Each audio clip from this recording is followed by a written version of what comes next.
Congolaises, Congolais, mes très chers compatriotes, je m'adresse solennellement à vous en ce jour dans un contexte exceptionnel en rapport avec la situation sécuritaire que connaît notre pays dans sa partie orientale. Ce contexte d'agression et d'occupation des territoires dans le Nord Kivu est perpétré par le groupe terroriste dit du M23 avec l'appui avéré en hommes et en logistique du Rwanda.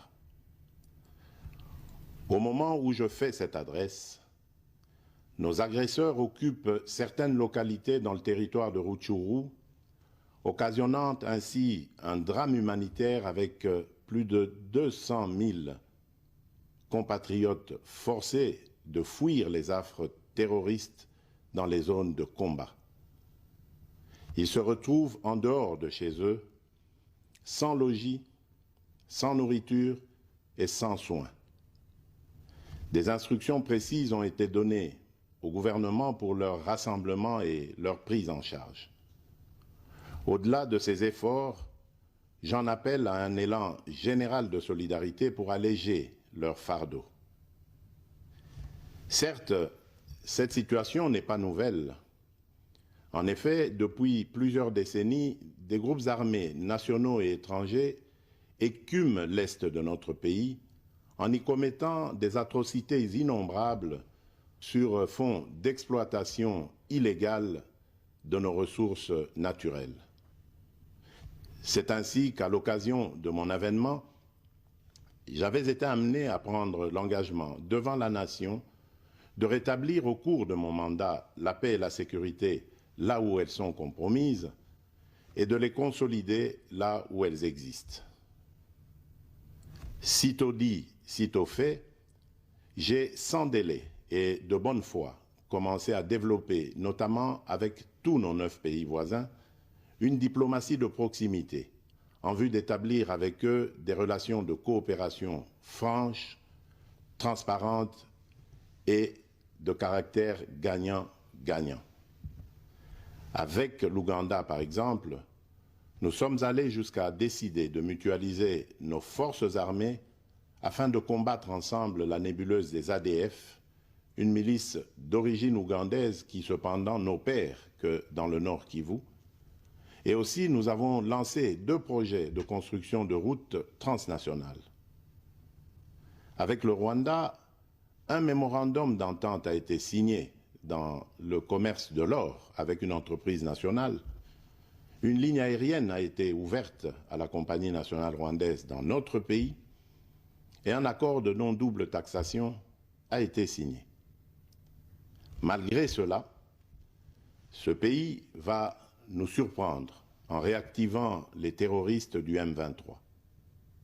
Alors qu'il avait été défait par les armes en 2013, le M23 va refaire surface en prenant notre armée à court, notamment à Bunagana, cité qu'il occupe depuis le 13 juin 2022.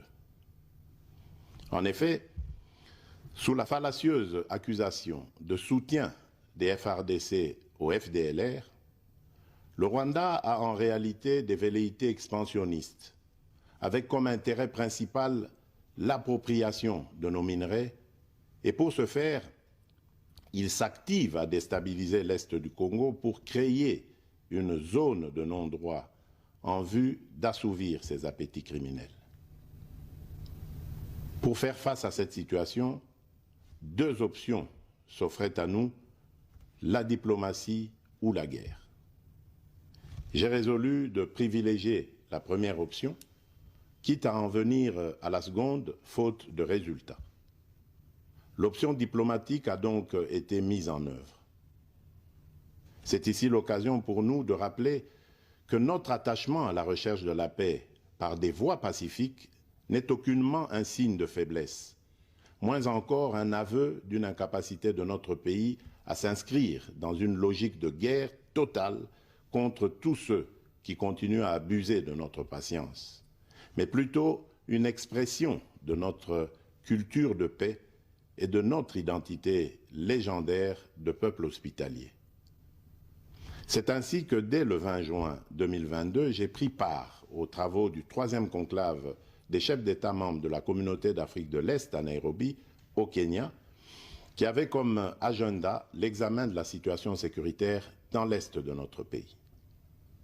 À l'issue de ce forum, les dirigeants des pays membres de la Communauté d'Afrique de l'Est sont tombés d'accord sur le déploiement d'une force régionale pour imposer la paix dans l'Est de la République démocratique du Congo.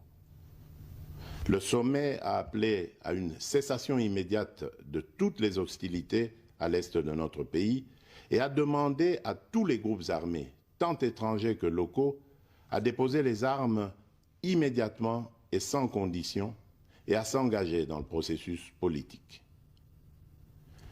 Le 6 juillet 2022, j'ai accepté de rencontrer à nouveau le président du Rwanda, cette fois à Luanda, sous l'égide du président João Lourenço, sous couvert de la Conférence internationale des régions des Grands Lacs africains, la CIRGL.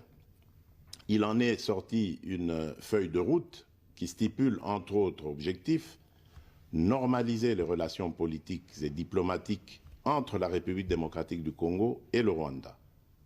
Et pour y parvenir, la première action retenue, arrêt des hostilités et retrait du M23 des positions occupées conformément au communiqué final de Nairobi.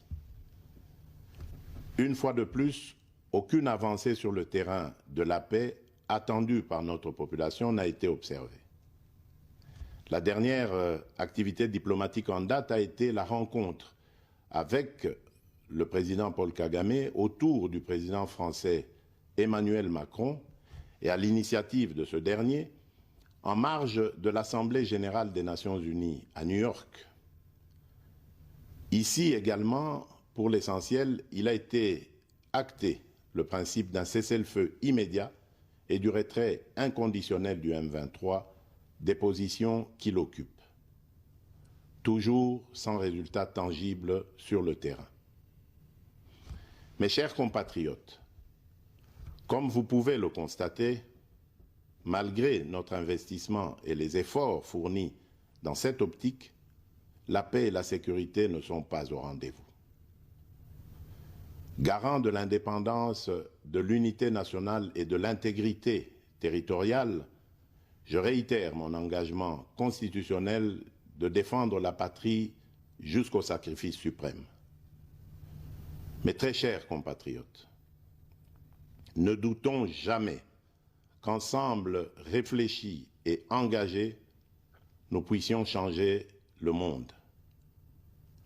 À vous, nos vaillants soldats, vous qui avez pris l'engagement de servir sous le drapeau, je vous invite ici au sens élevé du patriotisme en ce temps particulièrement exceptionnel de notre histoire, de défendre notre pays, de protéger l'intégrité de son territoire et d'assurer la sécurité des Congolaises et des Congolais contre toute agression ou attaque d'où qu'elle vienne.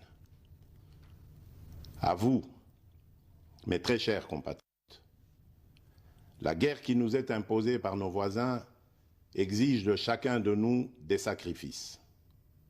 C'est le moment de taire nos divergences politiques pour défendre tous rassemblés notre mère patrie.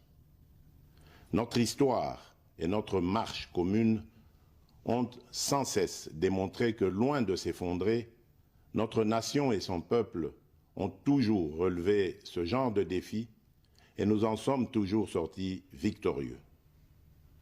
Restons tous unis et solidaires derrière nos forces de défense et de sécurité.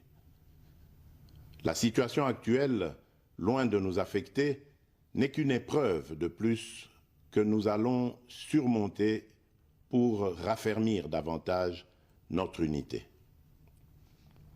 Au-delà de tout clivage politique, idéologique, religieux et tribal, la défense de la mère patrie est le seul objectif qui doit nous unir en ce moment. Le pays nous appelle. La nation a besoin de l'engagement de toutes ses filles et de tous ses fils. Je vous appelle à ne pas céder